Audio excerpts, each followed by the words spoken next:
Di tengah hiruk-pikuk dunia, banyak dari kita kehilangan hal paling berharga, ketenangan batin. Kita berlari mengejar kepastian, padahal hidup tak pernah menjanjikannya.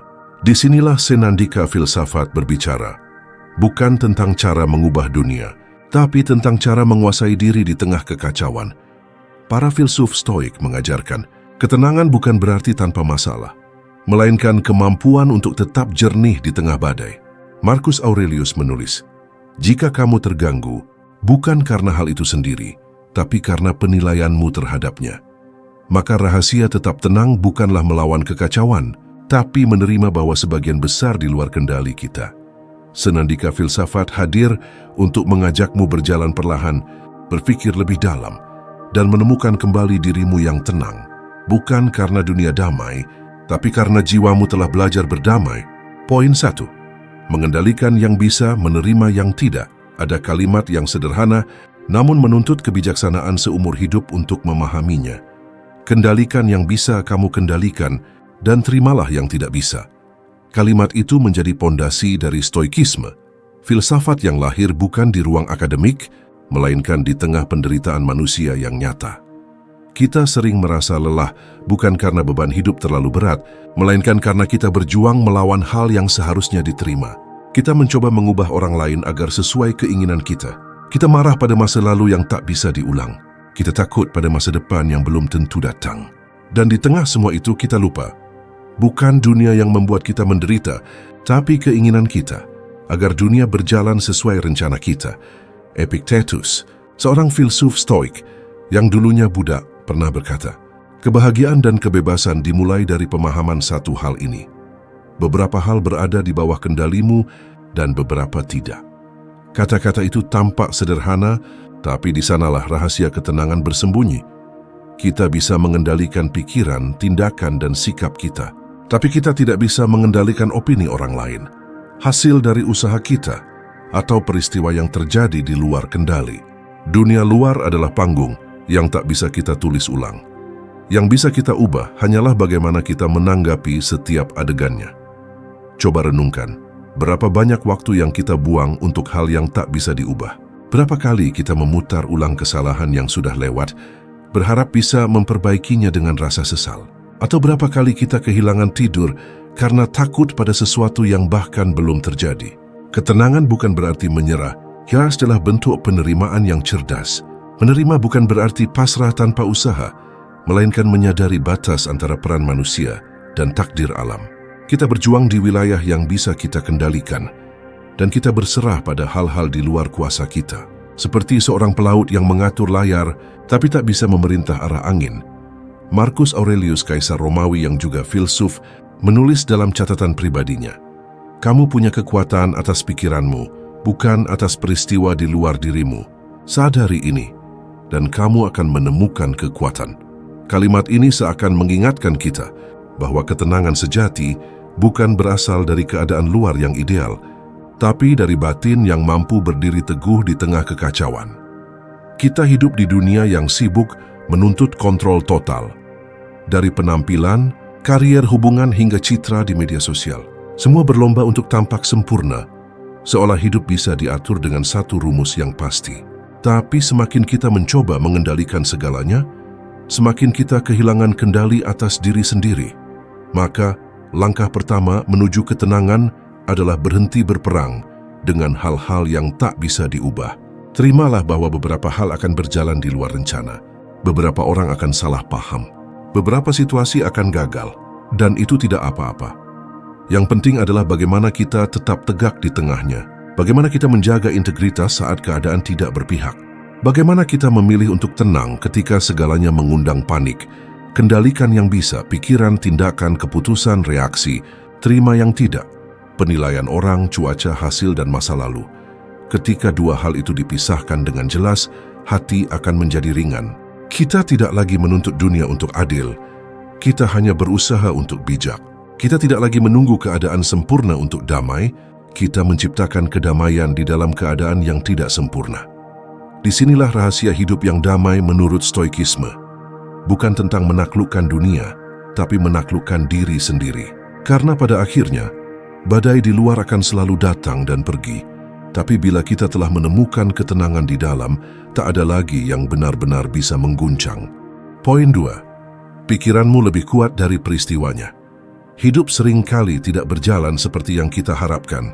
Kita kehilangan sesuatu yang kita cintai, gagal dalam rencana yang kita yakini, atau dikhianati oleh orang yang kita percaya.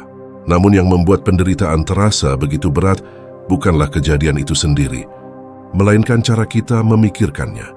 Stoikisme mengajarkan bukan peristiwa yang mengganggumu, tapi penilaianmu terhadap peristiwa itu. Marcus Aurelius menulis kalimat itu bukan dalam keadaan tenang di istana, melainkan di tengah perang dan wabah yang melanda kekaisarannya. Bayangkan, seorang kaisar dengan seluruh beban dunia di pundaknya justru menemukan ketenangan bukan dari keadaan luar, tapi dari cara berfikirnya. Kita sering lupa bahwa pikiran memiliki kekuatan yang jauh lebih besar dari kenyataan itu sendiri. Dua orang bisa mengalami hal yang sama, namun merasa berbeda. Satu merasa hancur, satu merasa belajar. Peristiwanya sama, tapi pikirannya berbeda. Pikiran adalah lensa. Jika lensamu keruh oleh ketakutan, kebencian, atau rasa tidak adil, maka dunia akan tampak gelap. Namun jika lensamu jernih oleh penerimaan dan kebijaksanaan, bahkan dalam situasi sulit sekalipun, kamu masih bisa melihat makna. Kita sering terjebak pada keyakinan bahwa penderitaan datang dari luar, dari orang lain, dari keadaan, dari nasib buruk. Tapi sesungguhnya, penderitaan lahir dari benturan antara kenyataan dan harapan. Kita mengharapkan hidup berjalan sesuai keinginan, dan saat tidak, kita menolak menerimanya. Disitulah kekacauan batin dimulai. Epictetus berkata, ketika sesuatu terjadi padamu, hal pertama yang harus kamu katakan bukanlah ini buruk, tetapi ini netral, dan hanya pikiran saya yang akan menentukan nilainya. Kata-kata itu mengajarkan jarak antara kejadian dan reaksi. Di ruang kecil itulah kebebasan manusia berada. Kita tidak bisa mengendalikan apa yang terjadi, tetapi kita bisa memilih bagaimana menilainya. Coba pikirkan, saat seseorang menghina kita, yang menyakitkan bukan kata-katanya, tapi keyakinan kita bahwa penghinaan itu benar, atau bahwa harga diri kita bergantung pada penilaian orang lain. Saat gagal, yang menghancurkan bukan kegagalannya, tapi pikiran bahwa kita tidak cukup baik, tidak layak, tidak mampu bangkit lagi. Padahal seringkali, kenyataan tidak seburuk yang dibayangkan. Justru pikiranlah yang memperbesar luka, hingga tampak tak tertahankan. Kekuatan terbesar manusia bukan pada ototnya, tapi pada kesadarannya. Ketika pikiran mampu berdiri teguh, bahkan badai paling keras pun tidak bisa menggoyahkannya. Namun saat pikiran dikuasai oleh rasa takut, bahkan hal kecil pun tampak menakutkan.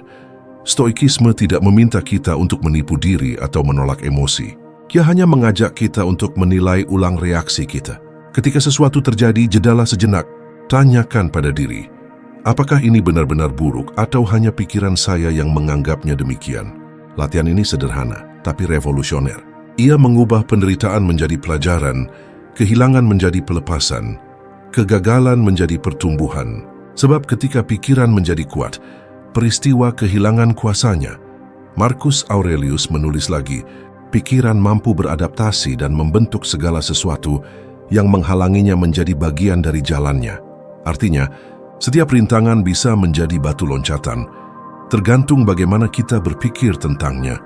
Jika kamu melatih pikiranmu untuk melihat makna di balik setiap kejadian, maka tidak ada peristiwa yang benar-benar menghancurkanmu. Kamu mungkin jatuh, tapi kamu tidak akan hancur. Kamu mungkin terluka, tapi tidak kalah. Karena yang kalah bukan tubuh, bukan situasi, tapi pikiran yang menyerah pada keadaan. Dan disinilah rahasianya.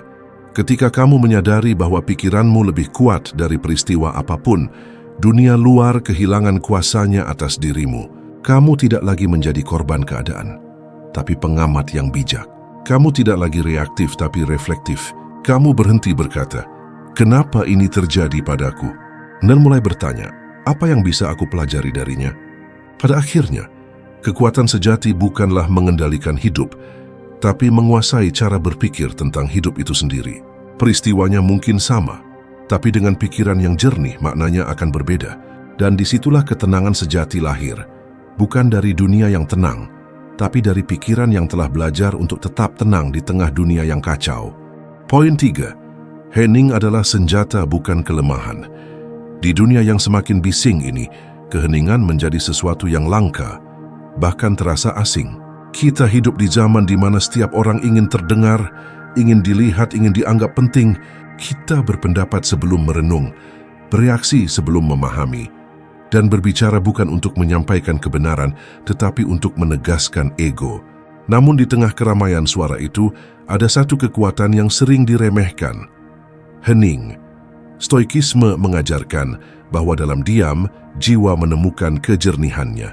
Epictetus berkata, kita memiliki 2 telinga dan 1 mulut agar kita lebih banyak mendengar daripada berbicara. Kata-kata sederhana, tapi mengandung kebijaksanaan yang dalam. Sebab orang yang mampu diam bukan berarti lemah, justru ia telah menguasai dirinya. Hening bukan sekadar tidak berbicara, tetapi keadaan batin yang tenang di tengah kebisingan. Hening adalah jarak yang kamu ciptakan antara perasaan dan tindakan, antara pikiran dan ucapan. Ia adalah kekuatan untuk menahan diri ketika dunia memprovokasi untuk bereaksi. Dan kekuatan itu seringkali lebih besar daripada keberanian untuk melawan. Kita sering salah paham terhadap diam. Kita menganggap orang yang tidak bereaksi sebagai penakut, atau orang yang tidak menanggapi sebagai kalah. Padahal, seringkali diam adalah bentuk tertinggi dari kendali diri.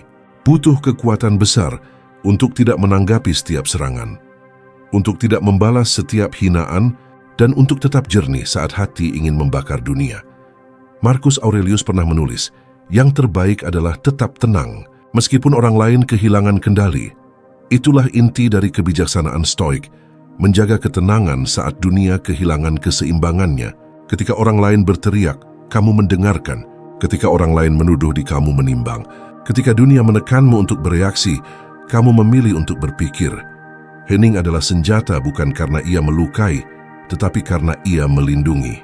Ia melindungimu dari kata-kata yang nanti akan kamu sesali, dari keputusan yang lahir dari amarah, dan dari tindakan yang menodai martabatmu. Hening memberi ruang bagi nalar untuk berbicara ketika emosi ingin mengambil alih. Ia adalah perisai yang halus namun kokoh, yang menjaga integritasmu tetap utuh, bahkan ketika diserang dari segala arah. Di dunia modern, kita terbiasa mencari validasi dari reaksi cepat. Kita berpikir, kalau kita diam, kita akan dilupakan. Tapi justru sebaliknya, orang yang bisa diam dengan bijak meninggalkan kesan lebih dalam daripada mereka yang berbicara tanpa arah. Ketenangan adalah bahasa universal yang dipahami semua orang, bahkan tanpa kata. Coba perhatikan, alam semesta bekerja dalam keheningan, matahari terbit tanpa suara, bintang bersinar tanpa bicara, dan bumi berputar tanpa riuh. Ketenangan adalah sifat alami dari segala sesuatu yang kuat. Begitu pula manusia, semakin ia memahami hidup, semakin ia sedikit bicara. Namun diam yang dimaksud bukanlah pasif. Hening bukan berarti menyerah, bukan pula menutup mata terhadap ketidakadilan. Hening adalah bentuk kesiapan. Seperti busur yang ditarik perlahan sebelum dilepaskan, diam memberimu waktu untuk menilai arah dan kekuatanmu sebelum bertindak. Ia adalah disiplin batin yang mengajarkan kapan harus berbicara, dan lebih penting lagi, kapan tidak. Filsuf Seneca pernah menulis, tidak ada yang lebih kuat daripada jiwa yang tidak terguncang oleh ombak opini. Dan untuk mencapai itu, seseorang harus belajar berdiam. Bukan hanya di mulut, tapi di pikiran.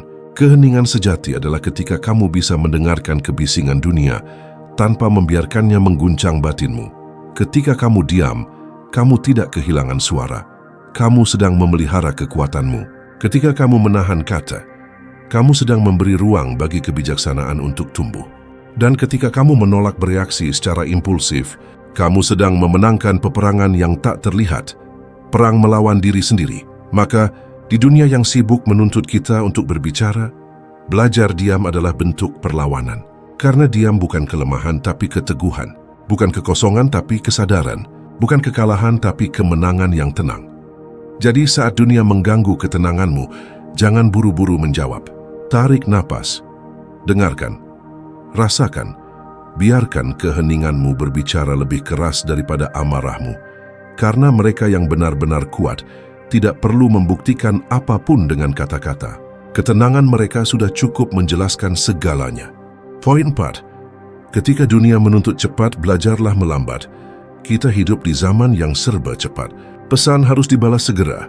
Hasil harus terlihat sekarang, pencapaian harus diumumkan secepat mungkin.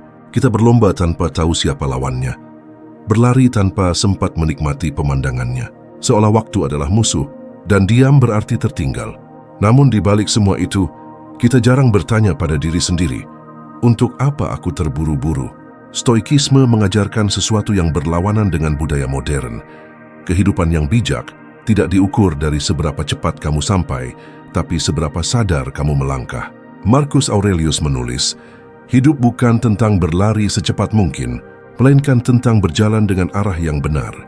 Dan arah itu seringkali baru tampak ketika kita berani melambat. Melambat bukan berarti malas, bukan pula menyerah pada arus.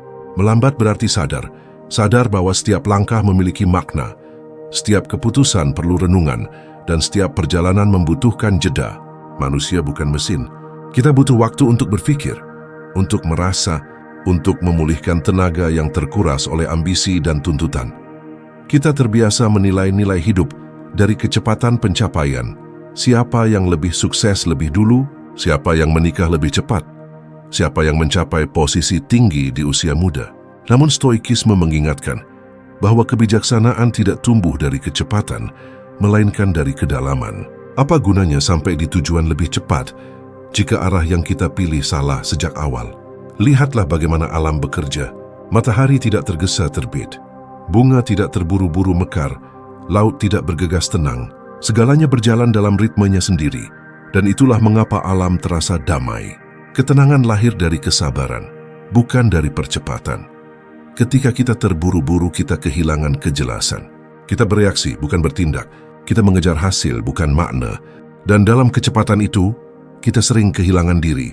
Kita tidak lagi tahu apa yang benar-benar kita inginkan, hanya tahu bahwa semua orang bergerak, jadi kita pun ikut berlari. Epictetus berkata, tidak ada yang benar-benar bebas jika ia dikuasai oleh desakan waktu. Kata-kata ini menggambarkan betapa kecepatan yang dipuja dunia modern bisa berubah menjadi bentuk perbudakan baru. Kita menjadi tawanan dari target, tenggat waktu dan ekspektasi sosial. Kita lupa bahwa hidup bukanlah kompetisi sprint, tapi perjalanan maraton. Dan mereka yang bijak tahu kapan harus berhenti untuk bernapas. Melambat berarti memberi ruang bagi kesadaran. Ketika kamu melambat, kamu mulai mendengar pikiranmu sendiri. Kamu mulai menyadari emosi yang selama ini kamu abaikan. Kamu mulai melihat bahwa banyak hal yang kamu kejar sebenarnya tidak benar-benar kamu butuhkan. Stoikisme mengajarkan apatheia, bukan berarti apatis, melainkan kebebasan dari reaksi berlebihan terhadap dunia luar. Dan salah satu cara mencapainya adalah dengan berhenti sejenak dari kebisingan yang menuntut kecepatan. Karena dalam jeda kita menemukan jernihnya batin. Dalam keheningan kita mendengar suara hati yang selama ini tenggelam. Oleh hiruk-pikuk ambisi, melambat juga mengajarkan kerendahan hati. Bahwa kita tidak menguasai waktu. Kita hanya menumpang di dalamnya. Bahwa tidak semua hal bisa dipercepat. Dan tidak semua pencapaian layak dikejar dengan tergesa. Beberapa hal memang membutuhkan proses panjang. Seperti biji yang tumbuh menjadi pohon atau manusia yang tumbuh menjadi bijaksana. Kita sering berkata ingin damai, tapi hidup dengan ritme yang membuat kita mustahil tenang. Kita ingin bahagia, tapi memperlakukan hidup seperti lomba. Kita ingin menikmati perjalanan, tapi terus berlari agar tidak tertinggal. Padahal mungkin ketertinggalan bukan musuh. Mungkin ia adalah undangan untuk berhenti sejenak dan melihat betapa indahnya hidup yang selama ini kita lewatkan. Marcus Aurelius menulis, yang tergesa-gesa akan kehilangan kendali atas jiwanya. Melambat bukan hanya tentang langkah fisik, tapi tentang menenangkan pikiran yang terus berlari tanpa arah. Saat kita melambat, kita belajar menikmati setiap momen. Suara napas, langkah kecil, detik waktu yang tak akan kembali.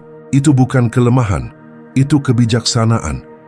Maka ketika dunia menuntutmu untuk cepat, beranilah melambat. Bukan untuk mundur, tapi untuk menemukan kembali arahmu. Bukan untuk tertinggal, tapi untuk kembali sadar akan makna perjalanan ini. Karena yang paling bijak bukan mereka yang berlari paling cepat, melainkan mereka yang tahu kapan harus berhenti dan menyadari keindahan di antara langkahnya. Poin 5. Kebiasaan kecil yang melatih ketenangan. Dalam dunia yang bising dan serba cepat ini, Ketenangan bukanlah sesuatu yang datang dengan sendirinya. Ia harus dilatih. Bukan lewat meditasi yang sesekali dilakukan, bukan pula dari motivasi yang didengar di pagi hari. Ketenangan sejati tumbuh dari kebiasaan kecil yang terus diulang, bahkan ketika tak ada yang memperhatikannya. Sebagaimana seorang stoik sejati tidak menunggu badai reda untuk menjadi tenang, melainkan belajar menjadi tenang di tengah badai itu sendiri. Ketenangan tidak pernah muncul secara mendadak. Ia adalah hasil dari disiplin, dari pilihan-pilihan kecil yang sering kali tampak sepele. Misalnya, kebiasaan untuk berhenti sejenak sebelum menjawab seseorang yang membuatmu kesal, atau membiasakan diri menarik napas dalam ketika sesuatu tidak berjalan sesuai rencana. Disinilah latihan dimulai, bukan di momen besar, melainkan di situasi-situasi kecil yang menguji kesabaran tanpa disadari.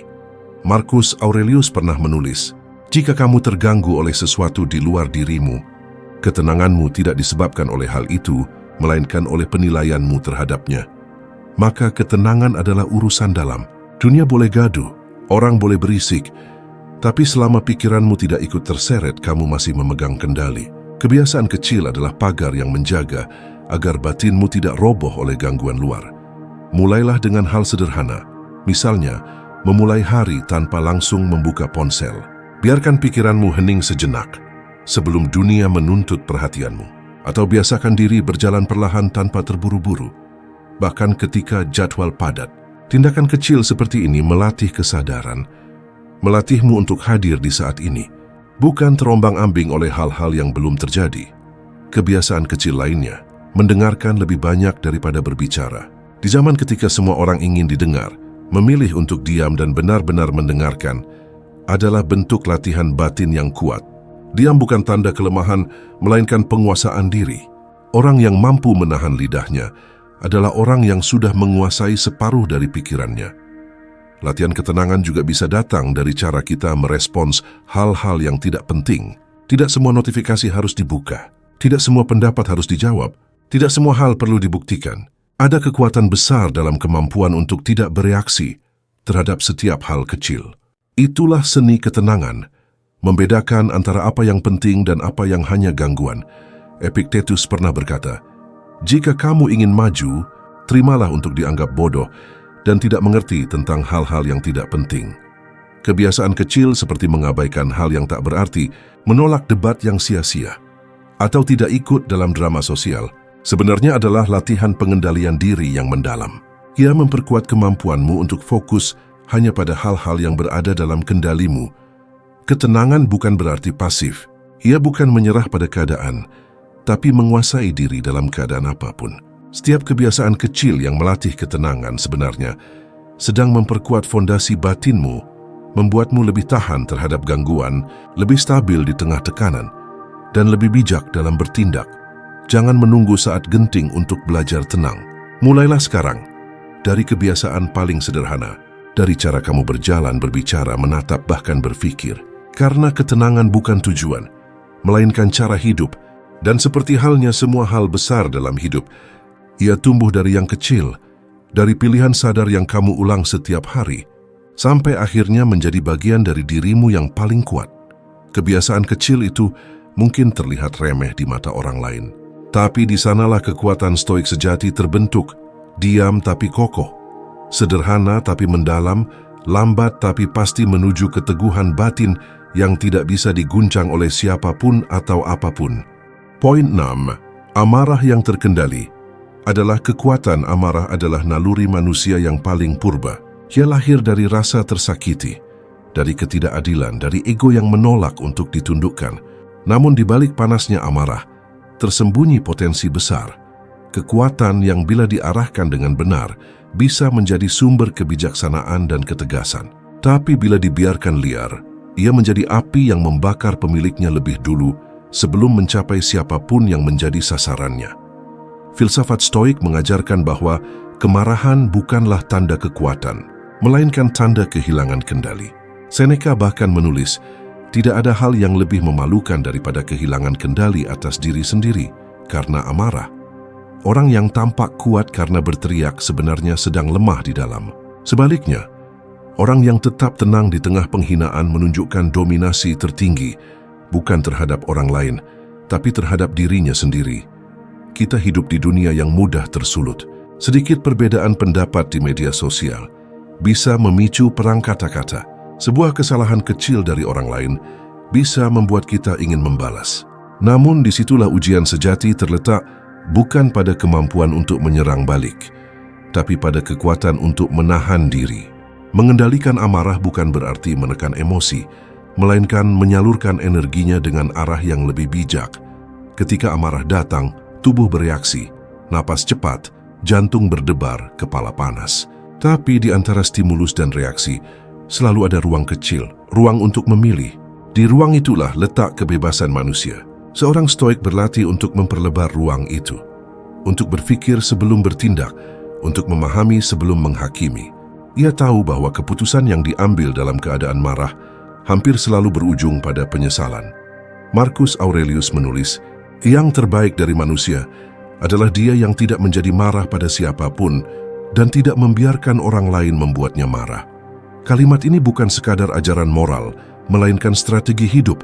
Karena dalam dunia yang dipenuhi provokasi, orang yang mampu menjaga ketenangan akan selalu berada selangkah di depan.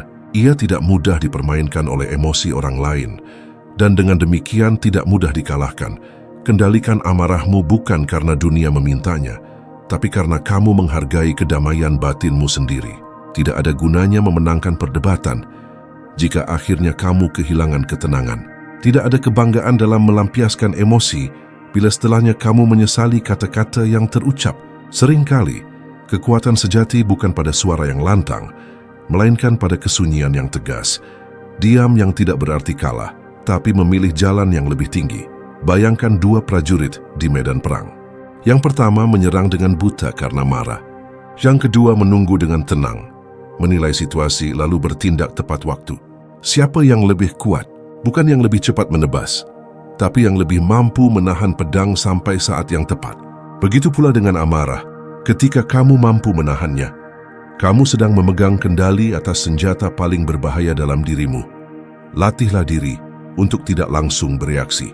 Saat seseorang menyinggungmu, tarik napas dalam dan hitung sampai 3.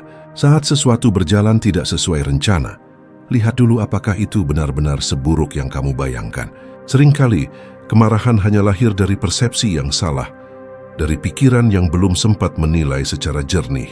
Dan begitu kejernihan hadir, amarah pun kehilangan bahan bakarnya. Bukan berarti stoik menolak emosi. Mereka hanya tidak mau diperbudak olehnya.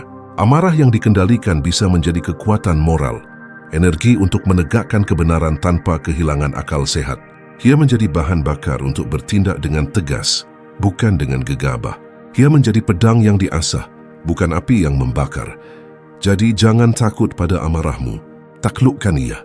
Jadikan ia sahabat yang disiplin, bukan penguasa yang kejam, karena orang yang bisa mengendalikan amarahnya bukan hanya menguasai dirinya sendiri, tapi juga menguasai keadaan. Dan di dunia yang penuh provokasi seperti sekarang, itu adalah salah satu bentuk kekuatan yang paling langka. Kekuatan yang tenang, bijaksana, dan tak tergoyahkan. Poin 7. Ujian adalah latihan bukan hukuman. Kita seringkali salah menilai kesulitan. Ketika hidup mulai mengguncang, ketika sesuatu tidak berjalan seperti rencana, kita mudah merasa sedang dihukum oleh takdir.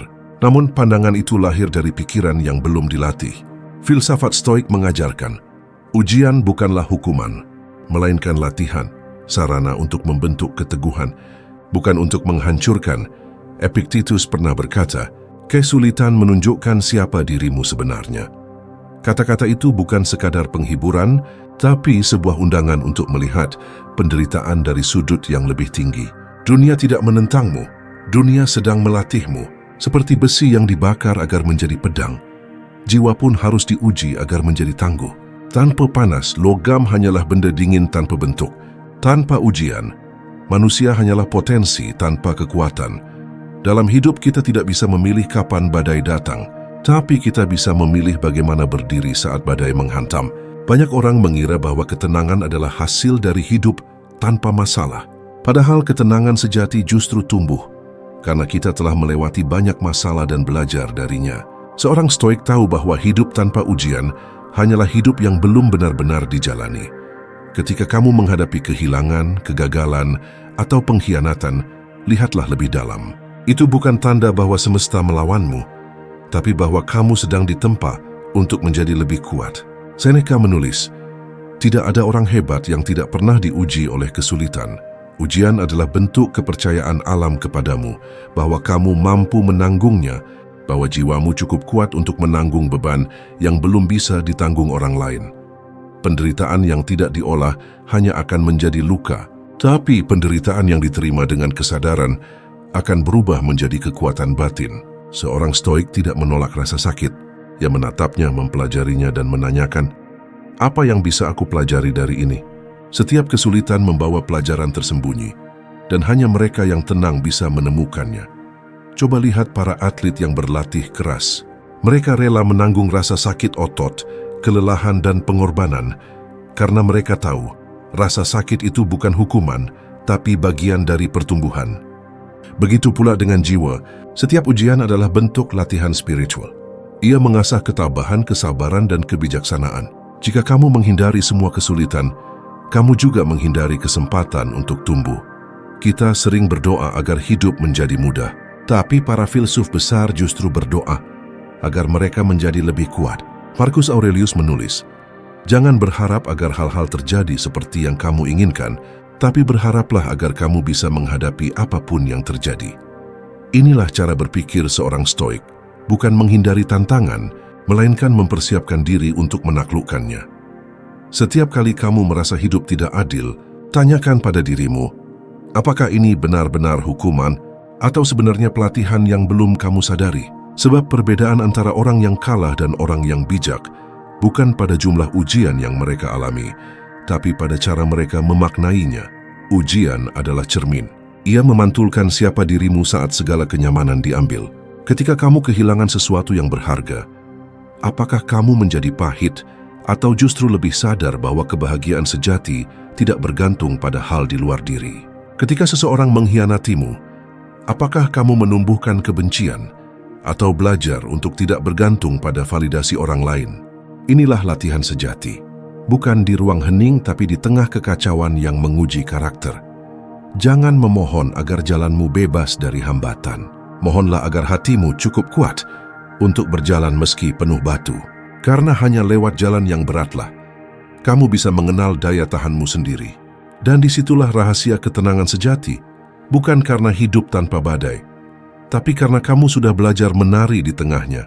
Ujian bukan musuhmu. Saya adalah guru yang keras tapi jujur. Ia tidak datang untuk menghancurkanmu, tapi untuk menyingkirkan bagian dari dirimu yang lemah, yang masih bergantung pada hal-hal semu. Jika kamu mampu melihat ujian dari sudut pandang ini, kamu akan berhenti mengeluh dan mulai berterima kasih. Karena tanpa ujian, kamu tidak akan pernah tahu betapa kuatnya dirimu sebenarnya. Jadi saat hidup terasa berat, ingatlah, ini bukan akhir, ini pelatihan. Alam sedang mengasahmu agar kelak, ketika badai yang lebih besar datang, kamu sudah siap berdiri tegak, bukan dengan ketakutan, tapi dengan ketenangan yang hanya dimiliki oleh mereka yang telah belajar dari setiap luka. Poin 8. Ketenangan dan syukur. Dua sisi dari satu jiwa. Ada hubungan yang dalam antara ketenangan dan rasa syukur. Keduanya bukan sekadar perasaan yang datang sesaat, melainkan keadaan batin yang lahir dari kesadaran tertinggi manusia. Ketenangan tanpa syukur hanyalah diam yang hampa. Syukur tanpa ketenangan hanyalah kata-kata yang belum menjadi pemahaman. Namun ketika keduanya bersatu, jiwa menjadi utuh. Tenang dalam menerima dan bersyukur dalam menjalani. Bagi para filsuf stoik, ketenangan tidak datang dari hidup yang sempurna, tapi dari kemampuan menerima hidup apa adanya. Marcus Aurelius menulis, seseorang yang hidup selaras dengan alam akan menemukan ketenangan dimanapun ia berada. Alam, dalam pengertian stoik, adalah tatanan kosmis yang berjalan sebagaimana mestinya, termasuk suka, duka, untung, rugi, kehilangan, dan pertemuan. Saat kita berhenti melawan alur itu, kita mulai merasakan ketenangan sejati, dan di saat yang sama, rasa syukur pun tumbuh karena kita menyadari segala yang terjadi, bahkan yang menyakitkan, memiliki tempat dan tujuan dalam perjalanan kita. Namun di dunia modern, banyak dari kita kehilangan keduanya. Kita sibuk mengejar lebih, sehingga lupa bersyukur atas apa yang sudah ada. Kita berusaha mengendalikan hal-hal di luar diri, lalu terkejut saat kehilangan ketenangan. Padahal, kebahagiaan bukan soal menambah, melainkan soal menyadari cukup. Seorang bijak pernah berkata, bukan orang yang memiliki banyak yang kaya, tapi orang yang merasa cukup. Dari rasa cukup itulah lahir kedamaian, dan dari kedamaian lahirlah syukur. Syukur bukan hanya ucapan terima kasih, ia adalah cara pandang hidup. Ia mengubah kekurangan menjadi pelajaran, kesedihan menjadi kedewasaan, dan kesulitan menjadi latihan batin. Ketika kamu bersyukur, kamu berhenti memandang dunia sebagai sesuatu yang selalu kurang. Kamu mulai melihat bahwa apa yang kamu miliki, bahkan sekadar udara yang kamu hirup, sudah cukup untuk disebut berkah. Ketenangan juga tidak berarti ketiadaan masalah, melainkan kemampuan untuk tidak goyah di tengah masalah. Dan rasa syukur adalah bahan bakarnya. Tanpa syukur, setiap ujian terasa berat. Dengan syukur, setiap ujian menjadi kesempatan untuk belajar. Keduanya saling menopang. Ketenangan menjaga agar syukur tidak hanya jadi teori, dan syukur menjaga agar ketenangan tidak berubah menjadi apatis. Coba perhatikan orang yang benar-benar damai. Mereka tidak selalu kaya, tidak selalu punya segalanya, tapi mereka punya satu hal yang sulit dimiliki oleh banyak orang: hati yang menerima. Mereka tidak memaksa dunia untuk sesuai dengan keinginannya. Mereka menyesuaikan dirinya dengan dunia. Dan dalam penerimaan itu, mereka menemukan rasa syukur yang mendalam. Bukan karena hidup memberi lebih, tapi karena mereka belajar menghargai setiap hal kecil yang ada. Filsafat Stoik mengajarkan kita untuk mensyukuri bukan hanya hal-hal baik, tetapi juga hal-hal yang sulit. Epictetus berkata, jangan berharap agar hal-hal terjadi seperti yang kamu inginkan, tapi bersyukurlah ketika hal-hal terjadi seperti seharusnya. Ini bukan ajaran pasif, ini latihan spiritual tertinggi. Bersyukur atas yang mudah adalah hal biasa, tapi bersyukur atas yang sulit, itulah tanda kebijaksanaan sejati. Bayangkan, kamu kehilangan sesuatu yang penting, sebuah pekerjaan, seseorang yang kamu cintai, atau harapan yang selama ini kamu pegang. Dalam pandangan biasa itu adalah kesialan. Tapi dalam pandangan Stoik, itu adalah bagian dari jalanmu. Kamu tidak tahu apa yang akan datang setelahnya, tapi kamu bisa memilih untuk bersyukur karena diberi kesempatan untuk belajar melepaskan. Rasa syukur semacam ini melahirkan ketenangan yang tak tergoyahkan. Bukan karena hidup sempurna, tapi karena jiwamu tidak lagi bergantung pada kesempurnaan. Ketenangan dan syukur, keduanya adalah latihan yang harus dikerjakan setiap hari. Saat bangun di pagi hari, ucapkan dalam hati, aku masih hidup, masih bisa berpikir, masih bisa melihat langit. Dalam kalimat sederhana itu, ada kebijaksanaan besar. Marcus Aurelius menulis, ketika kamu bangun di pagi hari, pikirkan betapa beruntungnya kamu bisa hidup, bernapas, berpikir, dan menikmati. Ia tahu bahwa rasa syukur kecil setiap hari adalah pondasi dari ketenangan besar dalam hidup. Pada akhirnya, kita semua mencari hal yang sama, kedamaian. Tapi jalan menuju sana tidak ditemukan di luar, melainkan di dalam. Dan kuncinya adalah rasa syukur. Karena ketika kamu bersyukur, kamu berhenti menginginkan terlalu banyak. Dan ketika kamu berhenti menginginkan terlalu banyak, hatimu menjadi tenang. Jadi jika kamu ingin hidup tenang, jangan hanya mencari ketenangan itu sendiri. Latihlah dirimu untuk bersyukur dalam setiap keadaan. Karena ketenangan sejati bukan hasil dari situasi yang sempurna, melainkan hasil dari hati yang selalu menemukan alasan untuk berterima kasih. Dalam jiwa yang tahu bersyukur, tidak ada ruang bagi gelisah. Di sanalah dua sisi itu menyatu, syukur yang melahirkan ketenangan, dan ketenangan yang menjaga rasa syukur tetap hidup.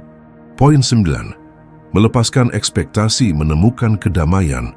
Kita seringkali menderita bukan karena kenyataan itu sendiri, tetapi karena kenyataan tidak sesuai dengan harapan kita. Ekspektasi adalah pedang bermata dua. Di satu sisi ia memberi arah, tapi di sisi lain ia juga bisa melukai. Ketika kita terlalu menggenggam bayangan tentang bagaimana hidup seharusnya berjalan, kita menjadi buta terhadap keindahan hidup apa adanya. Dan disitulah akar kegelisahan tumbuh.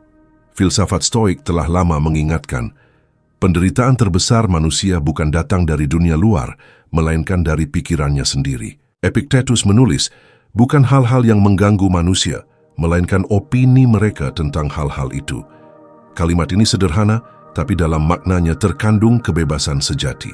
Karena ketika kita belajar melepaskan ekspektasi, kita berhenti menuntut dunia untuk tunduk pada keinginan kita. Kita mulai hidup selaras dengan apa yang nyata, bukan dengan apa yang kita bayangkan.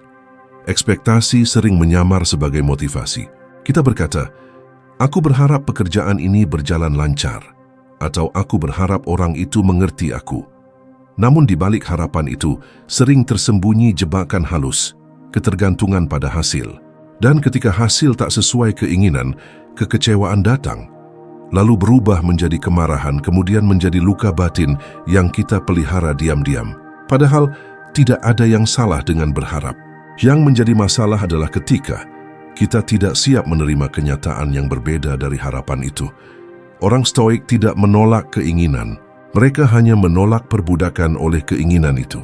Mereka tetap berusaha, tetap berjuang, tapi dengan kesadaran penuh bahwa hasil akhir berada di luar kendali mereka. Marcus Aurelius menulis, "Kerjakan tugasmu dengan sungguh-sungguh dan biarkan hasilnya berjalan sebagaimana mestinya." Di sanalah letak kebijaksanaan. Berusaha tanpa menggantungkan ketenangan hati pada hasilnya.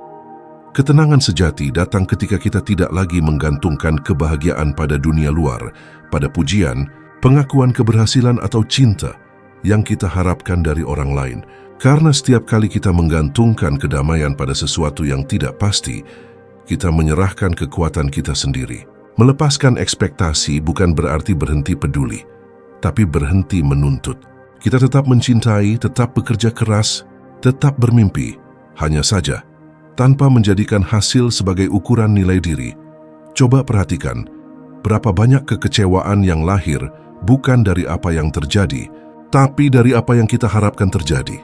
Kita marah bukan karena orang lain bersikap buruk, tapi karena kita berharap mereka tahu cara bersikap baik. Kita sedih bukan karena gagal, tapi karena kita berharap sukses datang cepat. Kita merasa tersakiti bukan karena kehilangan sesuatu, tapi karena kita berharap sesuatu itu akan bertahan selamanya. Harapan yang tidak realistis membuat kita berperang dengan kenyataan, perang yang tak pernah bisa dimenangkan. Namun begitu kita belajar melepaskan, sesuatu yang menakjubkan terjadi. Jiwa menjadi ringan, dunia tetap sama, tapi cara kita memandangnya berubah. Kita berhenti melawan arus dan mulai mengalir bersamanya. Melepaskan ekspektasi bukan berarti menyerah, itu adalah bentuk tertinggi dari penerimaan. Penerimaan bukan tentang pasrah, tapi tentang kebijaksanaan untuk membedakan mana yang bisa kita kendalikan dan mana yang tidak.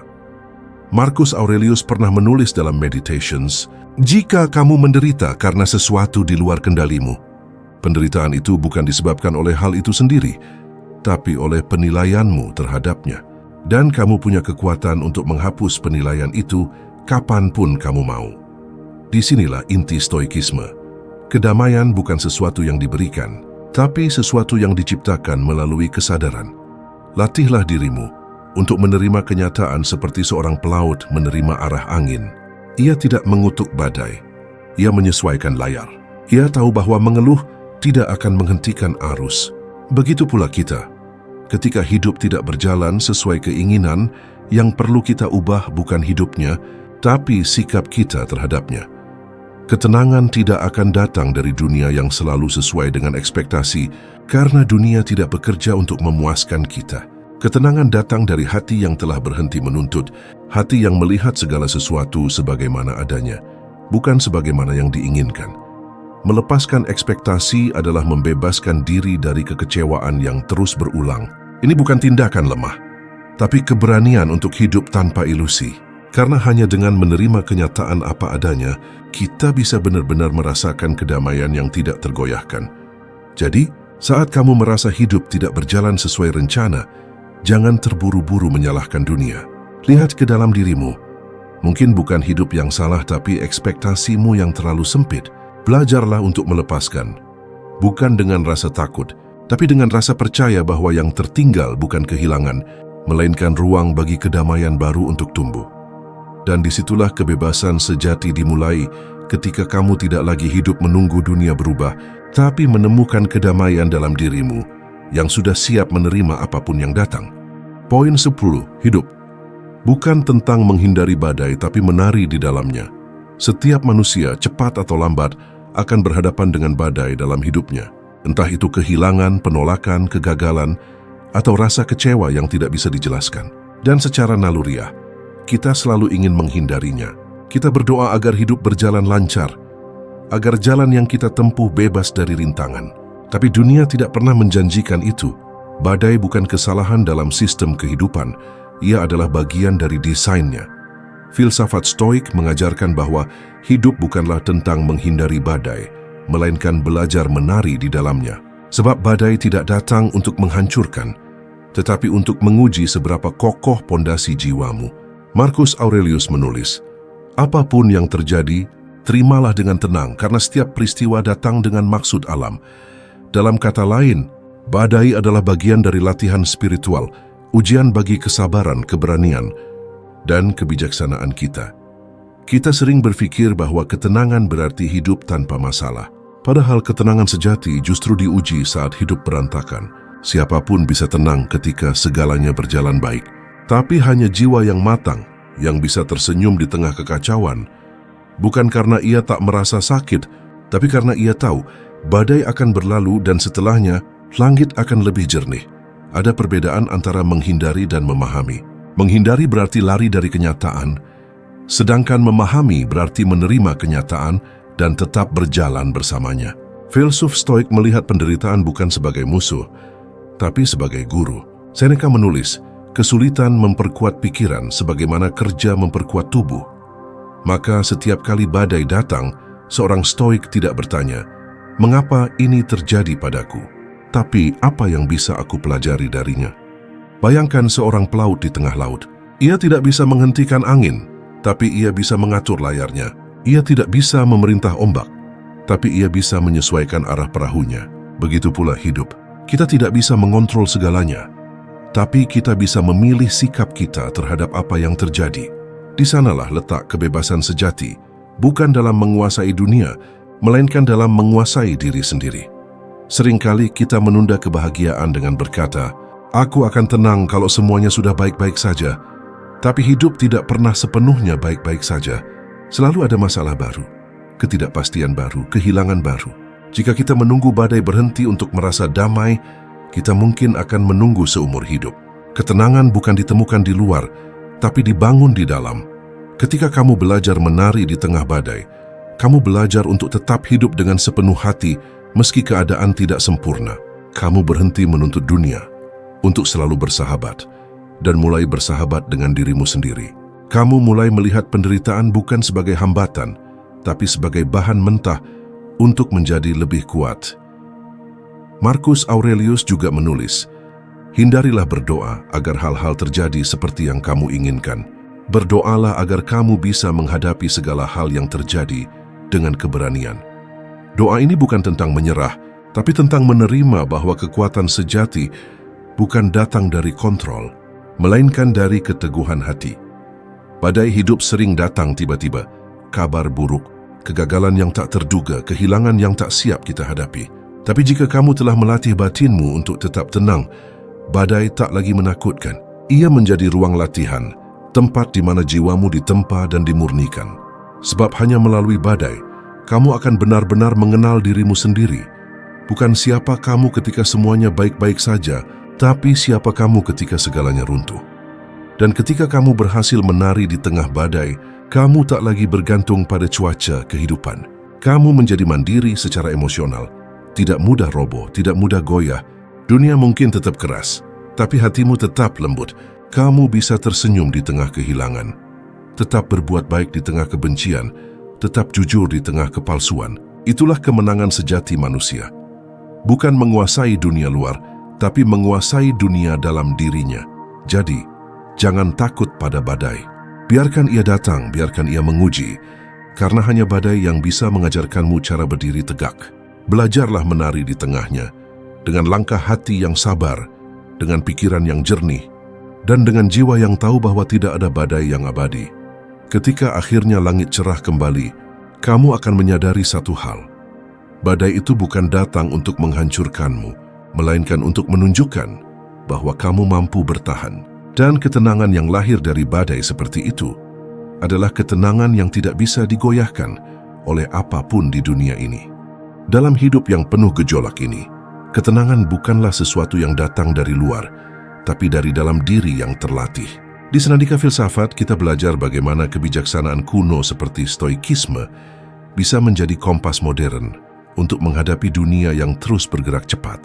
Setiap video di sini bukan sekadar motivasi kosong, tapi refleksi mendalam tentang bagaimana menguasai pikiran, bukan dikuasai oleh emosi, tentang bagaimana tetap tenang ketika hidup berantakan, tentang menemukan makna di tengah kekacauan. Jika kamu lelah dengan nasihat yang hanya menyuruh tetap positif, disinilah tempatmu. Karena kami tidak bicara tentang ilusi ketenangan, tapi tentang ketabahan yang nyata, yang tumbuh dari kesadaran diri, penerimaan, dan kebijaksanaan hidup. Berlanggananlah, renungkan setiap kalimat, dan biarkan filosofi menjadi panduan langkahmu. Senandika Filsafat, tempat di mana pikiranmu belajar tenang dan jiwamu belajar pulih.